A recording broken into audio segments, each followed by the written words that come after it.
রহমানিররহিম। Viewers, আজ আমি আপনাদের জন্য নিয়ে এসেছি মগজ ভুনা। তো আমি এখানে হলুদ আর লবণটা আমি পানি দিয়ে আমি একটু বলক তুলে নিয়েছি। এখন আমি এই মগজ দুটো দিয়ে দিলাম। জাস্ট একটা বলক উঠলে আগে সুন্দর করে মগজটা ধুয়ে নেবেন। মগজের উপরে একটা শিরা মতো থাকে, ওইটা আপনারা ফেলে দিবেন।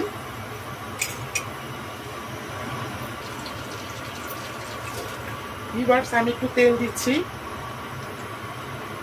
পরিমাণ মতো, হাফ কাপ মতো দিলাম। আর দেখুন, এই মগজগুলোকে আমি ছোট ছোট করে পিস করে নিয়েছি। এগুলোকে আমি ছোট ছোট করে পিস করে নিয়েছি। আমি এখন এগুলো একটু ভেজে নিব। আমি এখানে দিচ্ছি দুটো ছোট এলাচ,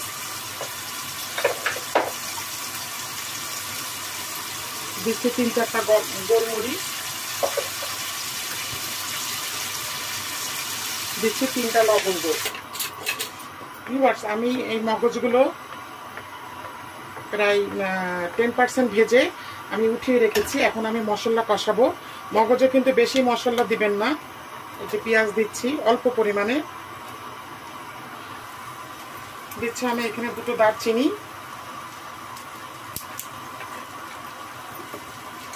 অল্প অল্প মশলা দিয়ে।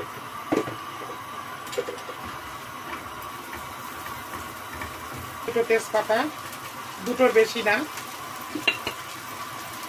পেঁয়াজটা একদম বাদামি কালার হবে, তারপরে আমি মশলা দিব।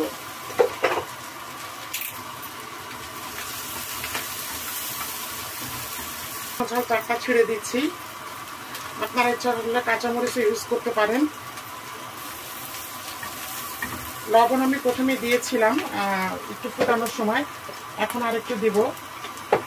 তার আগে দিচ্ছি একটু চিলি ফ্লেক্স। মগজে একটু ঝাল ঝাল না হলে ভালো লাগে না। 2 চা চামচ। এখানে ফুটানো গরম পানি আছে, আমি সেটা দিচ্ছি। দিচ্ছি কাশ্মীরি রেড চিলি পাউডার একটু কালার আসার জন্য। জিরা, ধনিয়া এটাও দিচ্ছি 1 চা চামচ। দিচ্ছি মরিচের গুঁড়া হাফ চা চামচ। বাস, আর কোনো এটা খুব সুন্দর করে কষাতে হবে।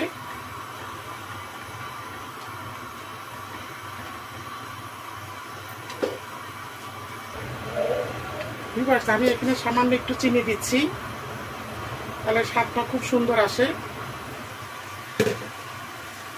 ভিউয়ার্স, তৈরি।